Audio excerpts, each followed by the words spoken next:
Ladies and gentlemen, welcome to the Doghouse Podcast. Got a great special new guest, John Tweet Sports from Dawg's Dispatch. Also, he's partnering with Coach Hayes from last week, a couple weeks ago. Pleasure to have you on, John. How you doing today? Hey Trey, thanks for having me on, man. I'm really excited. Doing very well. Excited for football season. We are bearing down on another fantastic fall, and I can't wait. Yeah, less than 20 days. It's right around the corner. Also, saw on your Twitter there that you were washing your hats. Is that one of your freshly clean hats? I thought that was awesome. No, this is one. So this one actually stays pretty clean because I don't wear it when I hike or when I do the yard or when I'm running kids around. So, but I have about 5 or 6 that I have to end up. I have a soaking method that you can find on Twitter if that's of interest to you. Yeah, and so I do that once a year. Really, I mean, around this time in August. I live in Atlanta. It's right. It's all the summer in the hat. So we're getting ready for fall, and those are all clean now. So hopefully we'll see one of those on the Dog Dispatch. You can see one of my clean hats. Maybe I'll give you a little tutorial over there. There you go. That's a nice little cleaning hat there. You're ready to go. Mm-hmm. Yeah, jumping right into it. Fall camp is slowly trending down or about to end. So they just had one of their scrimmages, and I listened to Kirby Smart's post conference. Of course, he was kind of salty as usual. I think he was saying something like, "This is the least amount of depth they've had." I think he was yelling at him on the microphone that this is one of the softest he's had.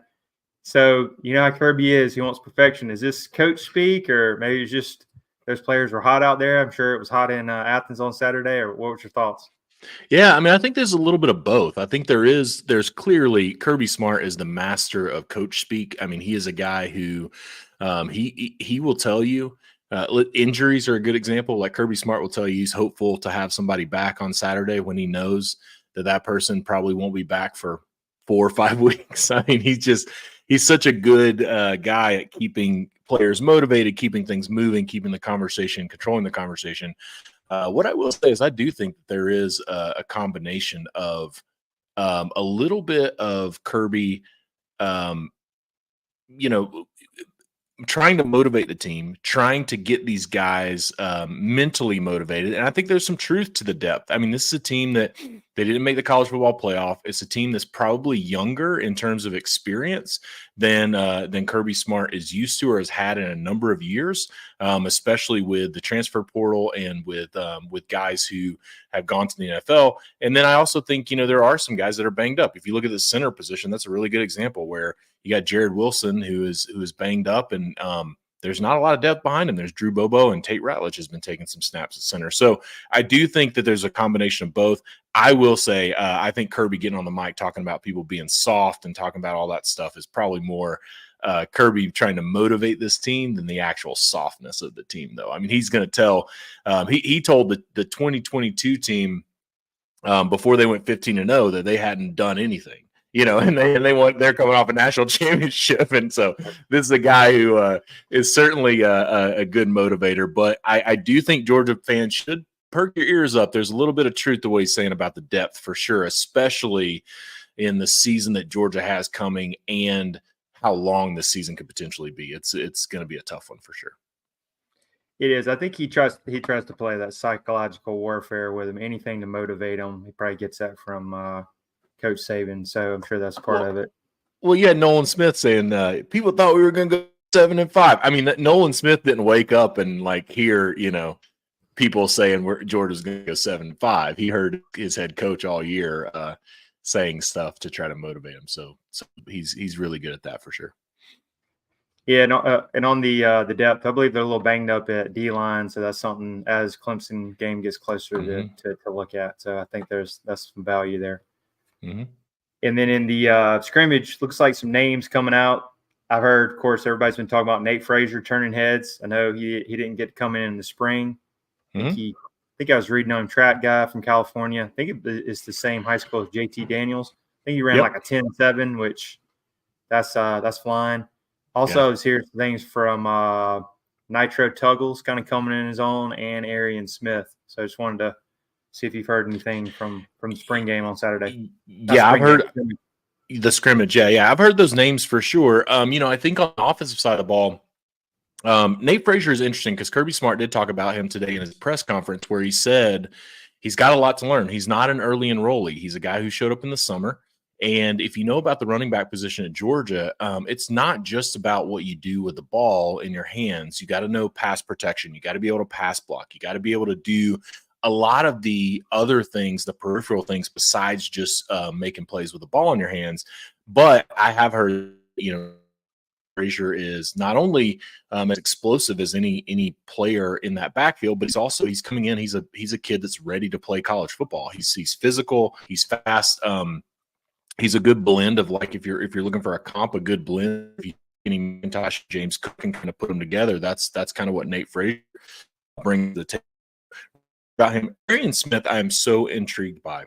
Mike Bobo in his press conference last week said Arian keeps, Mike Bobo gave what some people can construe as like the death statement for a player, where a coach says, hard, it's just like he's just a hard worker, but we need the consistency to come along. That's what Bobo said last week. And that is true about Arian Smith. But what I will say,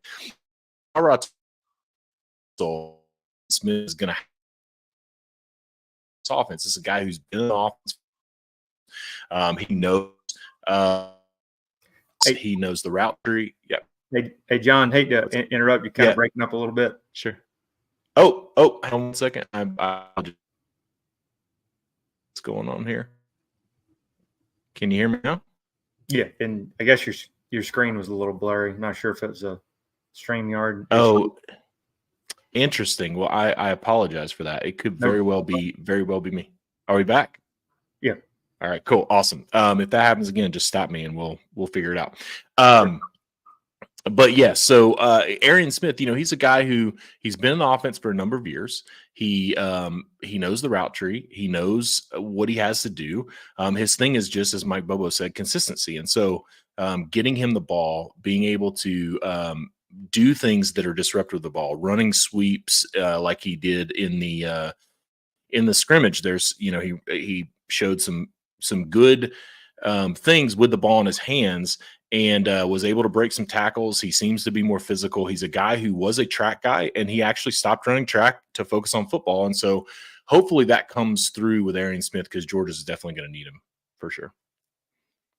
Yeah, he's one of the most explosive players, not at Georgia, in the SEC. And I think everybody always remembers long touchdown for in the Ohio State game.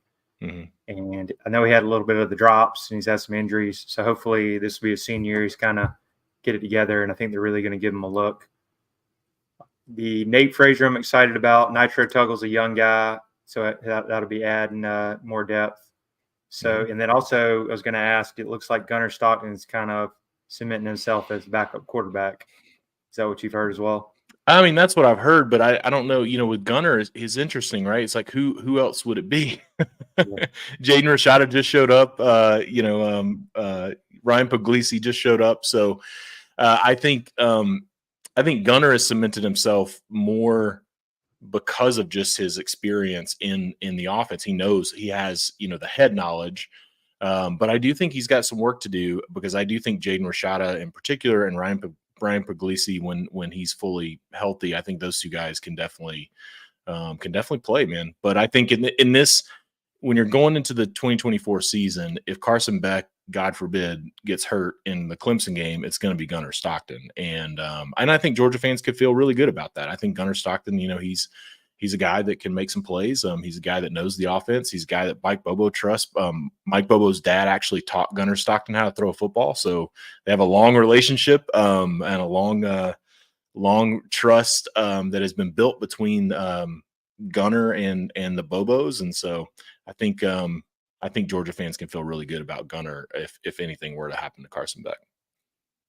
Yeah, he's definitely been there a while. He's been through the system. He's got some experience. I think mop-up duty, pretty good bid against Florida State. He runs really well. I always looked at him as kind of like a little mini Tim Tebow. Yeah, yeah.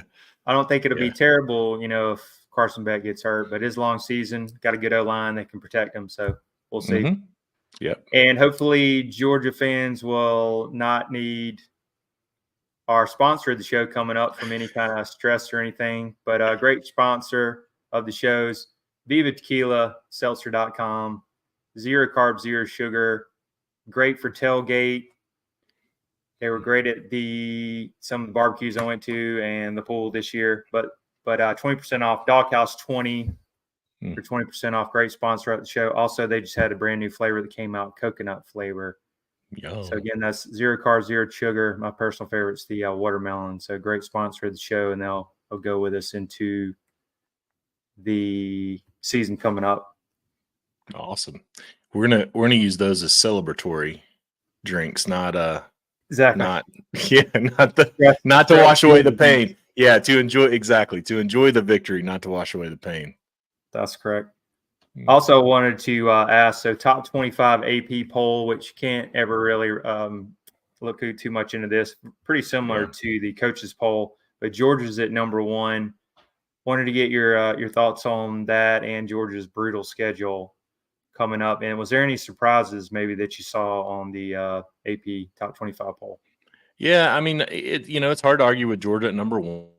There is the dreaded curse of the number 1 that people talk about, where it's 2004 to win a national championship after being AP 1. So 18 of the last 20 one. So there, Georgia, if you're looking for some Munsoning, maybe the thing. But say, for me, I'm a little surprised. Number one through 3, I think they've got the top 3 right. Right. I think 4 through 8. I don't know. Penn State, I'm just not a believer in James Franklin. Yeah. I do think LSU is at 13, and I think LSU will be a top 10 team this year. But I think that 4 through 8, if you threw LSU up there, moved Penn State down, I think you could probably shuffle that order really however you want. And I think that's where that'll shake out. One thing I thought was interesting is Washington. So Washington, obviously had a ton of transfers, lost Kalen DeBoer, all these things. And Washington is not ranked in the top 25. They played for a national championship last year. I know they have Michael Penix Jr. I know, all of these things, but it is interesting how Georgia fans, it's like, I don't know that we realize how good we really have it, where our team consistently now is in the top every year in the polls. And you got a team that played for a national championship last year that lost their coach, lost half their team, not even ranked in the top 25. And teams like Kansas are, and so I think that's something that stood out to me, was just when you look at the nature of college football, just for Georgia fans in particular. I mean, it feels good, man. There's been a lot of years where this thing came out and you're like, I don't know, are we, is 4 that too high? I mean, there's been a lot where you really had, and now it feels very good to see Georgia at number 1 and be like, make the argument that Georgia's not number 1, and it's very hard to make that argument. So, but overall, I like Georgia. I like Ohio State. I like Oregon. I honestly think it's going to come down to those 3 teams in the end. And then I think, clearly I think Texas will play a part in there somewhere. But yeah, don't sleep on LSU. I think a lot of people are sleeping on them because of losing Jaden Daniels and what happened to defense last year. But they got a whole new defensive staff from Stoll, Missouri's defensive coordinator. They got a really good. I think LSU is going to be a lot better than people are giving them credit for right now. Yeah, and then you're finally giving. Was it Brian Kelly's 3rd year, I believe? Giving him his 3rd year with the team. And, he won at Notre Dame. He's always been a winner, so I think give him a little time. Yeah, I think he's a guy that I think that last year, I think people were.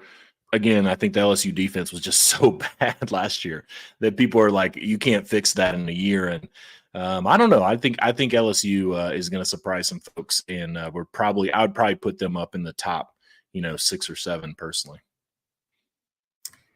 And then speaking of that, I was going to ask any bold statements, either in college football, maybe from some of these teams, or with Georgia, you would like to maybe make any bold statements. Yeah, I think. I don't know how bold it is. I'll give you 3 of them though. I think Oregon is gonna win the Big 10 in their first year. I Wow. think they're going to beat Ohio State. I think Dan Lanning has learned a lot. He's in his third year. I think Oregon is going to be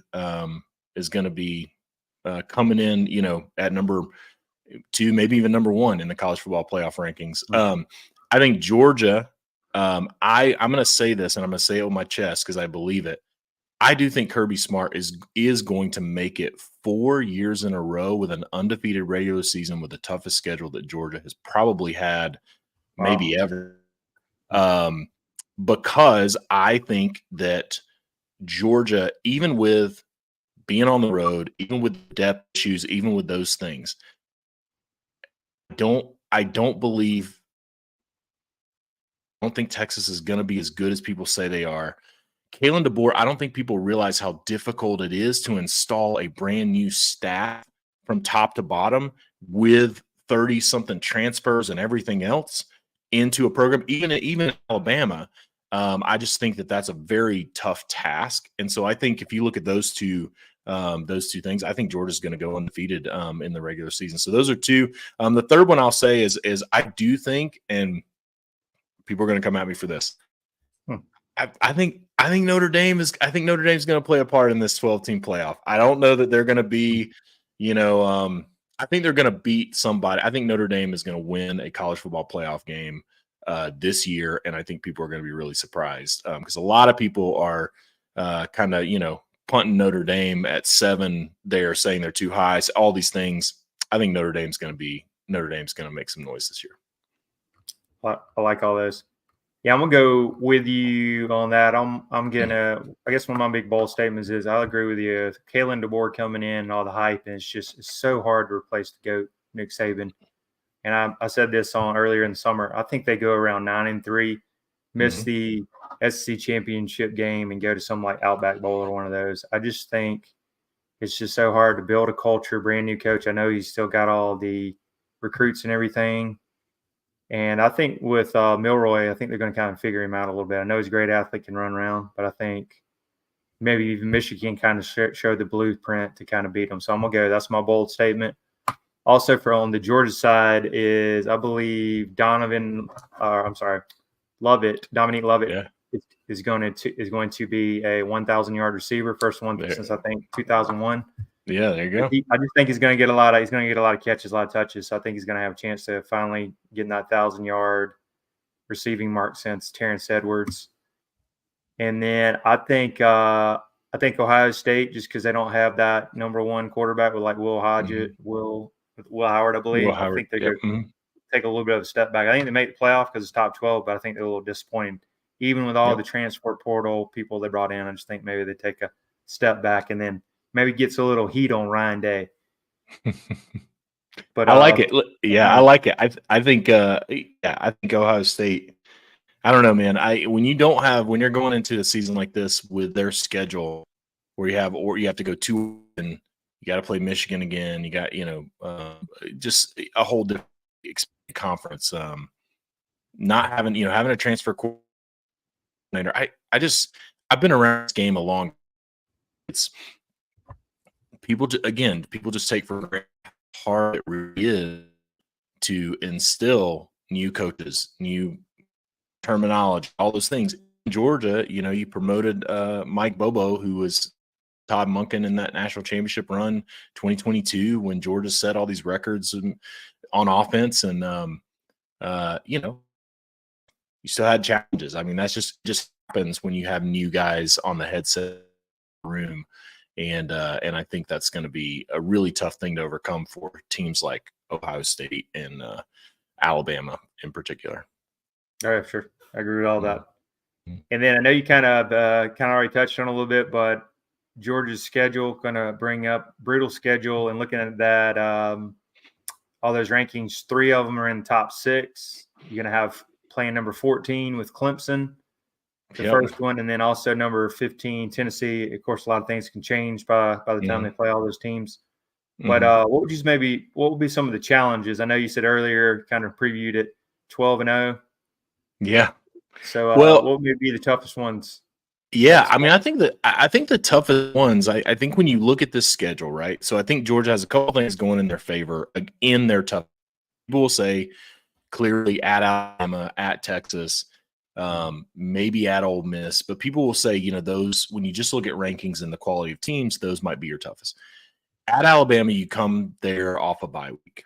Mm-hmm. When you go to Texas, Texas plays Oklahoma in the Red River rivalry the week before. So those are two things that I think do play a big part in Georgia's favor, because Texas coming off their biggest game of the year, their biggest rivalry, and Georgia having Mississippi State at home, I think is a big advantage for Georgia. But when I look at this, I mean, I do think there are some trap games, right? Like I think at Kentucky is going to be a tough game. I think it's going to be a war. It's early in the season. It's a night game. It's the kind of game that Mark Stoops is just good enough to muck up and be real physical. I think that one's going to be a tough game. I think Clemson, just because I think Clemson, I don't think this will be a repeat of Oregon and Georgia in 2022. I think Clemson, they're really good on defense. They're really physical. I think that'll be a tough game. And then I will say, I'm going to say this, and it pains me, but depending on how things go, I think Tennessee could be a tougher game for once, finally, maybe in a few years, than Georgia fans are giving it credit for, because I do think Tennessee will have a better quarterback than they've had the last couple times that Georgia's played them, and I do think Tennessee will have a better defense than they've had the last couple times Georgia played them. So those would be the three I'd watch out for, which is Kentucky, Clemson, and Tennessee, the ones that are just maybe a little bit off the radar from, Texas, Alabama, and Ole Miss. Yeah, completely agree on all those. I'm going to go ahead and take a little bit of a step back, just because it's so hard to go 12-0. Yeah. And then it's such a brutal schedule. It's brutal. And then just if you can say anything for Georgia this year, stay healthy. I mean, they're deep. Kirby knows that. But I'm going to kind of take a step back. I'm going to go around that 11-1, 10-2. Yep. And I think the Texas game, I agree with you coming off that, but it's just so hard to go on the road. And then that Ole Miss game is sneaky in Oxford, probably going to be a night game. It's just so hard to go with those three ranked top 6 teams on the road without maybe stubbing your toe. But with that said, you could even maybe go 10-2, miss the SEC championship game. To me, SEC championship game is almost like getting less irrelevant, because it's a marathon this year. You want to get to the playoffs. So, hey, even if you could, rest the legs and, sit that one and still get maybe that, 6th, 7th seed, get a home game, get hot, get healthy at the end. So, yeah. And, and it's hard to argue with that. I say 12-0 just because I look at, like I just said, where things fall, where a bye week falls, where a Texas rivalry game falls, those types of things. But clearly it has to do with health. It has to do with, there's a number of things. And especially you get down in the end of this season, right? And I mean, if you're Kirby Smart, and he said this with, on Paul Feinbaum earlier this year, that a lot of coaches are doing, they're having a lot of conversation around how you're going to manage your roster. They're having a lot of conversation around, do you rest guys? Do you, maybe change your personnel to keep guys healthy? You start doing those types of things, especially if you get down and you're, you've gone through and maybe you're, 6-0, 7-0, maybe you've got a couple of those big wins. Do you change the way you manage the games going into a playoff where you might end up having to play 2 or 3 games? And on the flip side, if you go 10-2 and you miss the SEC championship game, well, you get a home game for your first round of the playoffs. So there's in some ways, there's not a real way to lose unless you lose enough to just miss the playoff in general.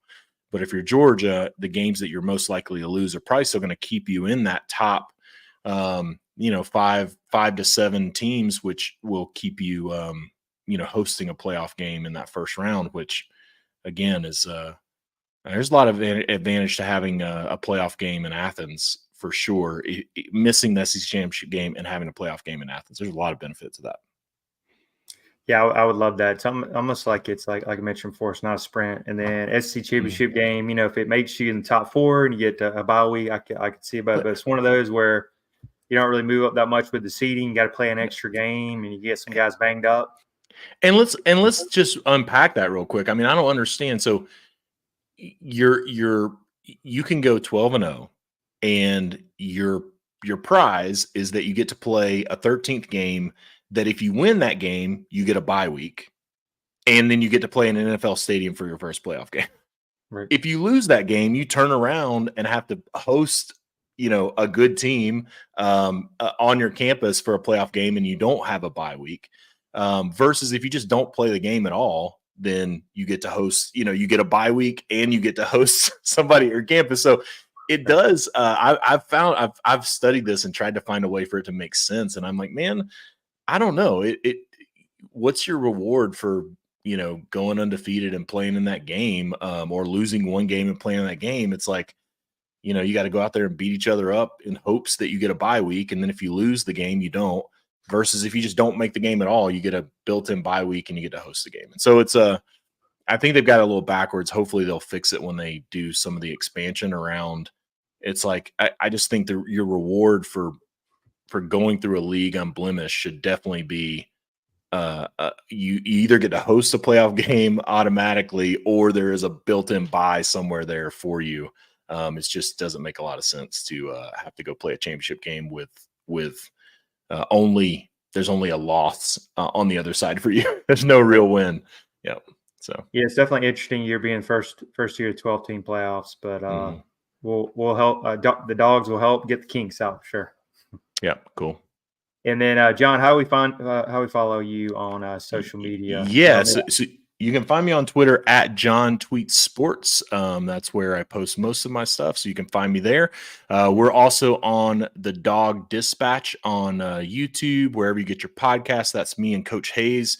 At Coach Hayes Huddle, my good buddy. We do that show, and so yeah, jump on. Would love to have you with us throughout the season. We're going to be putting out all kinds of content, and I'm excited to chat with you. Hopefully, I can come back, and hopefully, we'll have you on the Dawg Dispatch sometime, Trey.